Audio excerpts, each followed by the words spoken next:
Indonesia bagian dari diri saya.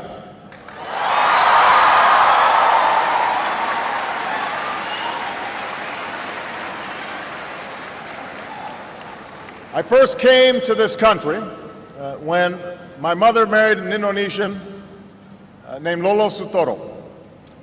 And as a young boy, I was coming to a different world. But the people of Indonesia quickly made me feel at home. Jakarta looked very different in those days. The city was filled with buildings that were no more than a few stories tall. Back in 1967, 68, most of you weren't born yet. The Hotel Indonesia was one of the few high-rises, and there was just one big department store called Sarina. That was it.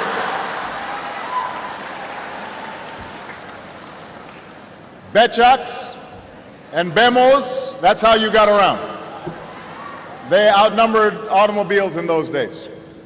And you didn't have all the big highways that you have today.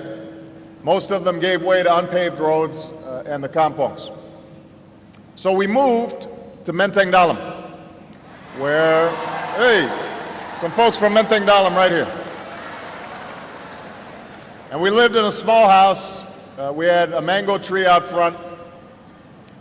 And I learned to love Indonesia while flying kites and running along the paddy fields and catching dragonflies, buying sate and bakso from the street vendors. I still remember the call of the vendors. Sate. Yeah. I remember that. Bakso. Enak, yeah?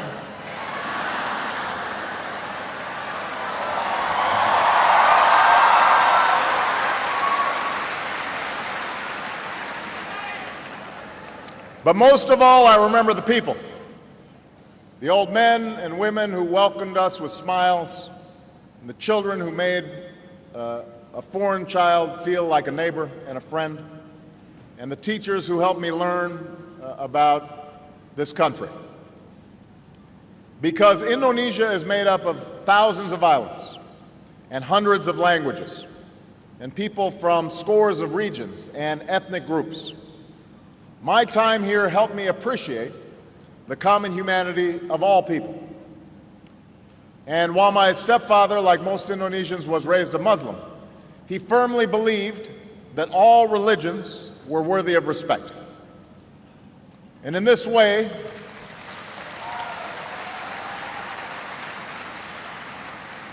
he reflected the spirit of religious tolerance that is enshrined in Indonesia's constitution, and that remains one of this country's defining and inspiring characteristics.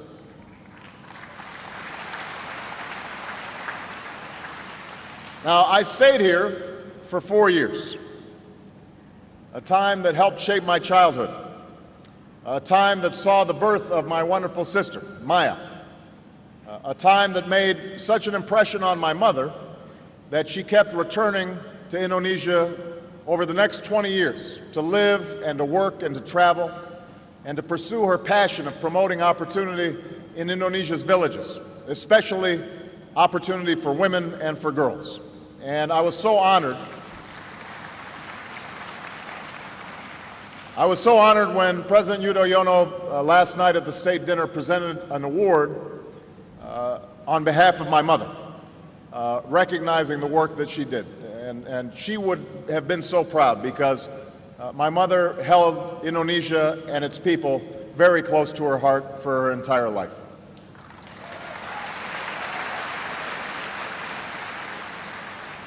Now, so much has changed in the 4 decades since I boarded a plane to move back to Hawaii. If you asked me or any of my schoolmates who knew me back then, I don't think any of us could have anticipated that one day I would come back to Jakarta as the President of the United States.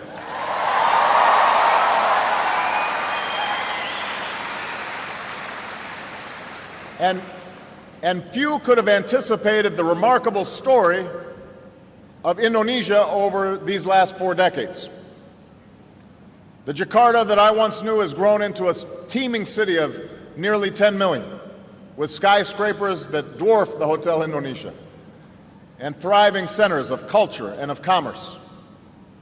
While my Indonesian friends and I used to run in fields with water buffalo and goats, a new generation of Indonesians is among the most wired in the world, connected through cell phones and social networks.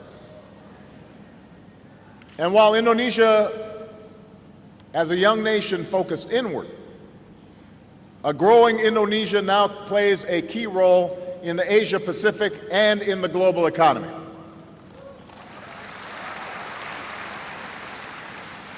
Now, this change also extends to politics. When my stepfather was a boy, he watched his own father and older brother leave home to fight and die in the struggle for Indonesian independence. And I'm happy to be here on Heroes Day to honor the memory of so many Indonesians who have sacrificed on behalf of this great country.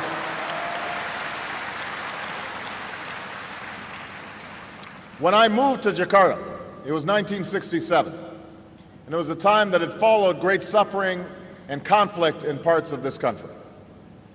And even though my stepfather had served in the army, the violence and killing during that time of political upheaval was largely unknown to me because it was unspoken by my Indonesian family and friends. In my household, like so many others across Indonesia, the memories of that time were an invisible presence.